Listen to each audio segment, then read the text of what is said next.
ఇక మీ point of వ్యూలో చూస్తే మీరు as a Kadiyam Srihari Telugu Desam brand and breed, అలాంటి తెలుగుదేశం పార్టీ కాంగ్రెస్ వ్యతిరేకంగా పుట్టింది. ఎన్టీ రామారావు ఈ తెలుగుదేశం పార్టీని కాంగ్రెస్కు వ్యతిరేకంగా నిర్మించారు. ఇప్పుడు మీరు తెలుగుదేశం బ్రాండ్ అయిన మీరు ఇదే కాంగ్రెస్ పార్టీకి అసోసియేట్ అవటం ఎట్లా అనిపిస్తుంది? ఇది టీడీపీ అభిమానులకి ఇది నచ్చటం లేదు. కాంగ్రెస్ ఆ మాటకు వస్తే తెలుగుదేశం పార్టీ కూడా కొన్ని సందర్భాలలో కాంగ్రెస్ పార్టీతో అసోసియేట్ అయ్యి దేశ రాజకీయాలు కూడా చేసింది.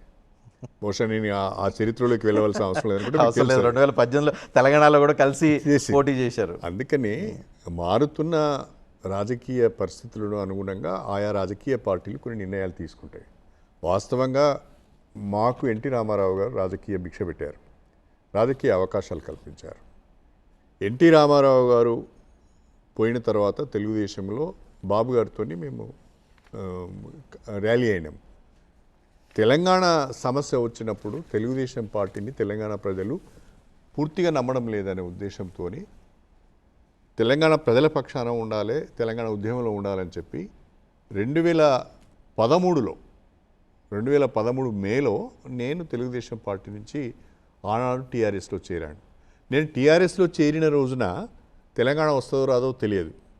టీఆర్ఎస్ కాంగ్రెస్ పార్టీలో విలీనమవుతుందా, ఇండిపెండెంట్గా ఉంటుందా తెలియదు. ఒకవేళ పోటీ చేసినా గెలుస్తామా లేదా తెలియదు. అలాంటి పరిస్థితులలో ఫలితం ఏదైనా ప్రజల పక్షాన ఉండాలని చెప్పి ఆ రోజు నిర్ణయం తీసుకొని వెళ్ళడం జరిగింది. కాకపోతే వెళ్ళిన తర్వాత ప్రజల యొక్క అభిప్రాయం కానీ ప్రజల యొక్క మద్దతు కానీ టీఆర్ఎస్కి దొరికింది. నేను ఎంపీగా గెలవడం జరిగింది. కానీ మీ ఒక మాట అంటే మీరు అఫెండ్ అవ్వద్దు. మిమ్మల్ని ఎక్కడో అందలం ఎక్కించిన తెలుగుదేశం కాదని మీరు టీఆర్ఎస్లోకి వెళ్ళారు. టీఆర్ఎస్లో మీకు పిలిచి డిప్యూటీ సీఎం ఇస్తే టీఆర్ఎస్ను వదిలి ఇప్పుడు కాంగ్రెస్ అసోసియేట్గా చేరారు. ఇది రాజకీయ అవకాశవాదం కదా? రాజకీయ అవకాశవాదము అని మీరు అనొచ్చు, కొంతమంది కూడా అనుకోవచ్చు. నేను దాన్ని మీ అభిప్రాయాలను తప్పుపట్టడం లేదు. కాకపోతే రాజకీయ ప్రజల అవసరాలను బట్టి, ఉదాహరణకు నేను తెలుగుదేశం పార్టీ నుంచి టీఆర్ఎస్లో చేరడానికి ప్రధానమైన కారణం, నేను మొదటి నుంచి టీడీపీలో ఉండి కూడా తెలంగాణవాదిగా ముద్రపడ్డాను. టీడీపీలో నన్ను తెలంగాణవాది అని అనేక మంది అనేక రకాలుగా నన్ను సూటిపోటి మాటలతోని ఇబ్బంది పెట్టిన విషయం కూడా తెలుసు. మూడవది, చంద్రబాబు నాయుడు గారి తెలంగాణ స్టాండ్ను తెలంగాణ ప్రజలు నమ్మలేకపోయారు. ఆ రెండు కళ్ళ సిద్ధాంతంతో పార్టీ దెబ్బతిన్నది.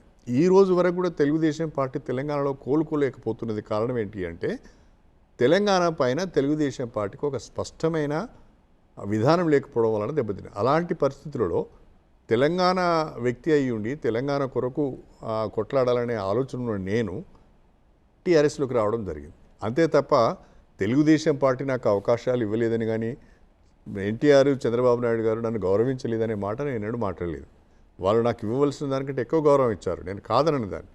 కానీ ఇక్కడ ప్రజల యొక్క ఆలోచనకు అనుగుణంగా మనం తెలంగాణ కొరకు కొట్లాడాలనే ఆలోచనలో అనేక మంది తెలంగాణ బిడ్డలు చనిపోతున్నారనే ఆలోచనతో, ఆత్మహత్యలు చేసుకుంటారనే ఆలోచనతో ఆనాడు మే 15వ తారీఖు 2013 నేను టీఆర్ఎస్లోకి వచ్చాను. టీఆర్ఎస్లో మీకు డిప్యూటీ సీఎం అంత గౌరవం ఇస్తే ఎందుకు టీఆర్ఎస్ను వదిలేయాల్సిన పరిస్థితి వచ్చింది? ఇప్పుడు టీఆర్ఎస్లో కేసీఆర్ గారు నేను ఎంపీగా ఉన్నప్పుడు నన్ను తీసుకువచ్చి డిప్యూటీ సీఎం చేశారు. రాజయ్య గారిని ఎందుకు బర్తరఫ్ చేశారు, నన్ను ఎందుకు డిప్యూటీ సీఎం చేశారు అనేది కూడా కొంత చర్చనీయాంశం అయింది. ఇంతకెందుకు నాకు తెలియదు. అది మీరు స్టేషన్ కనుపూర్ వ్యక్తి, మీరు కూడా అలా లేకుంటే రిప్లేస్మెంట్ కరెక్ట్గా ఉంటుంది అనుకున్నారు. ఏంటో ఆయనను తీయాలనుకున్నారు. రిప్లేస్మెంట్ ఎవరితో చేయాలనుకున్నప్పుడు అది సస్పెన్స్ మ్యాటర్ అనా? అది రాజయ్య ఎందుకు అది కేసీఆర్కే తెలుసు, ఇంకెవరికి తెలియదు. అంటే నాకైతే పూర్తి సమాచారం లేదు. పాపం రాజయ్య గారు ఎంతసేపు నా మీద ఏడ్స్తూ ఉంటాడు, నేను చేయబెట్టిపోయింది. అసలు ఆ రోజు నేను డిప్యూటీ సీఎం కావడం నాకే ఆశ్చర్యకరం. నన్ను కేసీఆర్ గారు పిలిచి నువ్వు డిప్యూటీ సీఎంగా ప్రమాణ స్వీకారం చేస్తున్నావు అన్నాడు. అంటే ఎందుకు అని అంటే, లేదు నువ్వు రాజయ్య గారిని పార్టీని తీసేస్తున్నాము, మీరు ప్రమాణ స్వీకారం చేయాలన్నప్పుడు ఇది అనవసరమైన బై ఎలక్షన్కి దారితీస్తుంది, ఇంత అవసరమా, ఇంత రిస్క్ అవసరం అన్నప్పుడు లేదు దానికి అనేక కారణాలు ఉన్నాయన్నారు. ఆయన చెప్పిండు, మనం చేసినాం. తర్వాత నేను డిప్యూటీ సీఎం అయిన తర్వాత పరిపాలనా వ్యవహారాలలో కానీ విధానపరమైన నిర్ణయాలలో కానీ ఎవరిది ఏం పెద్దగా సే ఉండేది కాదు. డిప్యూటీ సీఎం అయినా చేయలేదా? ఏం లేదు. నేను డిప్యూటీ సీఎంగా ఉండి విద్యాశాఖ మంత్రిగా ఉండి 4 సంవత్సరాలు విద్యాశాఖ మంత్రిగా ఉండి ఒక్క 10 నిమిషాలు విద్యాశాఖ పైన కేసీఆర్ని ఒప్పించి సమీక్ష చేయించలేకపోయాను. ఆయన పాలసీలు ఏంటో నేనేం చేయాలో నాకు తెలియదు. అలాంటి పరిస్థితులలో చాలా ఇబ్బంది పడ్డాను. అన్నిటికంటే మించి 2 విషయాలలో నేను వారితో తీవ్రంగా విభేదించాను. ఆన్ రికార్డ్ నేను చెప్తున్నాను. ఒకటి, ఆయన ప్రైవేట్ యూనివర్సిటీస్ బిల్ తీసుకొచ్చారు. ప్రైవేట్ యూనివర్సిటీస్ బిల్కు నేను ఒప్పుకోలేదు. దాన్ని నేను డిప్యూటీ సీఎంగా ఉన్న రోజులు ఆ ఫైల్ని నేను మూవ్ చేయలేదు. అది వారికి బాగా కోపం తెప్పించింది. రెండవది, ఉమ్మడి వరంగల్ జిల్లాను 6 జిల్లాలుగా చేశారు. ఉమ్మడి జిల్లాకు ఒక గొప్ప చరిత్ర ఉంది. అది ఒక డైనాసిటీ. దానికి మొత్తం భారతదేశంలోనే కాకతీయ సామ్రాజ్యము వరంగల్ అంటే దానికి ఒక పెద్ద చరిత్ర ఉన్నది. అలాంటి చరిత్ర ఉన్న వరంగల్ను 6 ముక్కలు చేస్తే ఏ జిల్లా చెప్పుకోవాలని తెలియని పరిస్థితి వచ్చింది. ఇప్పుడు చివరికి దయాకర్రావు గారు నాతో అన్నాడు, మీరు ఎందుకు ఊకే జిల్లాల గురించి డిఫర్ అవుతున్నారు, కేసీఆర్తో ఎందుకు వ్యతిరేకంగా మాట్లాడుతున్నారు అన్నాడు. అంటే నేను చెప్పవలసింది చెప్పాలనుకుంటున్నాను, చెప్తున్నా. నా జిల్లాకు న్యాయం జరగడం లేదు. ఈ 6 ముక్కలు కావడం వల్ల నా జిల్లా ఆగం అయిపోతున్నది. దాని చరిత్ర మరుగున పడబోతున్నది, దాని హెరిటేజ్ మరుగున పడుతుంది. ఇది ఏ రకంగా ఉపయోగం కాదు అని నేను చెప్పాను. ఈ 2 విషయాలలో ఆయనకు నా మీద కోపం వచ్చింది. ఇంకా అనేక విషయాలు ఉన్నాయి అనుకోండి. మీకు ఆయనకి మీ మీద అంత కోపం వచ్చినా మీ కుమార్తెకి టికెట్ అనౌన్స్ చేశారు, మీకు టికెట్ అంటే అనౌన్స్ అవసరాన్ని గెలవాలి కదా, గెలిచేవానికి ఇవ్వాలి కదా. ఇప్పుడు ఏ రాజకీయ పార్టీ అయినా ఏ నాయకుడైనా గెలిచేవానికి అవకాశం ఇస్తారు. అయితే ఈ రెండింటి విషయం కంటిన్యూషన్లో ఎప్పుడైతే మళ్ళీ 2018లో టీఆర్ఎస్ గెలిచిందో, గెలవంగానే నన్ను పక్కకు తప్పించి సబితా ఇంద్రారెడ్డి గారికి ఎడ్యుకేషన్ ఇచ్చారు. వెంటనే ప్రైవేట్ యూనివర్సిటీ బిల్లును అప్రూవ్ చేశారు.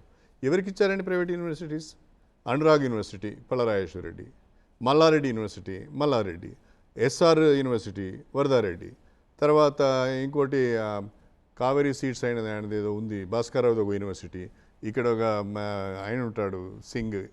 ఇవన్నీ కూడా ఇంజనీరింగ్ కాలేజెస్ని అప్గ్రేడ్ చేసి యూనివర్సిటీలు చేసుకున్నారండి. ఏమైనా ఉపయోగం అయిందా తెలంగాణకు? ఉస్మానియాని వదిలిపెడుతుంది, కాకతీయని వదిలిపెడుతుంది. ఈ రోజు వరకు రిక్రూట్మెంట్ లేకపోయా. నేను రిక్రూట్మెంట్ చేద్దామని వెంటబడితే కూడా రిక్రూట్మెంట్ కాదా. అక్కడ ఒక రకంగా నేను ఆ 4 సంవత్సరాలు తీవ్రమైన సఫకేషన్లో ఉన్నాను. నేను ఏం చేయలేకపోయినాను. బయట ఏంటంటే కడియం శ్రీహరి ఎడ్యుకేషన్ మినిస్టర్గా ఉన్నాడు, ఇవాళ కడియం శ్రీహరి మాట్లాడుతున్నాడు అని అంటారు. కానీ ఆ రోజున్న నాకు క్యాబినెట్లో ఉన్న పరిస్థితి ఏంటి, కేసీఆర్ ఏ రకంగా విద్య పైన ఆయన ఒక మాట అనేదండి, మొత్తం మనం ఉపాధ్యాయ సంఘాలతోని అధ్యాపక సంఘాలతో మీటింగ్ పెడదామంటే వాళ్ళతో మీటింగ్ ఎందుకు, పని లేదు నీకు, వాళ్ళతో మీటింగ్ ఎందుకు, వాళ్ళు అవసరం లేదని. అంటే ఆయన విద్యాశాఖను పట్టించుకునేవాడు కాదు. అందరికీ విద్యను అందుబాటులోకి తీసుకురావాలి, నాణ్యమైన విద్య అందించాలని ఆలోచించేవాడు కాదు. కాకపోతే మేము అంబేద్కర్ జయంతి రోజున ఇంకొన్ని గురుకుల పాఠశాలలు కావాలంటే మంజూరు ఇచ్చారు తప్ప, ఓవరాల్గా ఆయన ఒక గంట సేపు ఒక హాఫ్ డేనో విద్యాశాఖ పైన సమీక్ష చేసి this is my vision, you have to implement this, మన తెలంగాణ అవసరాలు, విద్యా అవసరాలు ఈ రకంగా ఉన్నాయి, ఇది నేను మీకు ఇచ్చే డైరెక్షన్, ఇది నా విజన్, మీరు ఇంప్లిమెంట్ చేయాలని ఏనాడు ఒక్క రోజు చెప్పలేదండి. ఒక 10 నిమిషాల సమయం కూడా మాకు ఇవ్వలేదు. అలాంటి పరిస్థితిలో ఏం చేయాలో, ఇప్పుడు అక్కడ పరిస్థితులు ఎట్లా ఉండేదంటే ఆయన చెప్పిందే చేయాలి, స్వతంత్రించి చేసే పరిస్థితులు లేవు. ఓన్లీ కడియం శ్రీహరికే ప్రాబ్లం, మిగతా అందరికీ అండి. సో మరి ఇప్పుడు గత పాలన కంటే ఇప్పుడు పాలన చాలా బాగుంది అంటారు, కాంగ్రెస్ పాలన బాగుంది అంటారు, బీఆర్ఎస్ పాలన. నేను ఆ కంపారిజన్లోకి నేను వెళ్ళడం లేదు. ఇప్పుడు ఉన్న పరిస్థితులలో గతంలో పూర్వాశ్రమంలో నేను ప్రస్తుతం ఉన్న ముఖ్యమంత్రి రేవంత్ రెడ్డి గారు కలిసి తెలుగుదేశం పార్టీలో పనిచేశాం. తెలుగుదేశం పార్టీలో పనిచేసినప్పుడు వారికి నాకు చాలా దగ్గరి సంబంధాలు ఉండేది, స్నేహం ఉండేది, నేనంటే వారికి ఒక రకమైన గౌరవం కూడా ఉన్నది. ఆ గౌరవం, ఆ ప్రేమ ఉన్నది. వారి ద్వారా నేను కొన్ని పనులు తెచ్చుకోగలుగుతున్నాను, నా నియోజకవర్గాన్ని బాగు చేసుకోగలుగుతున్నాను, అభివృద్ధి చేసుకోగలుగుతున్నాను.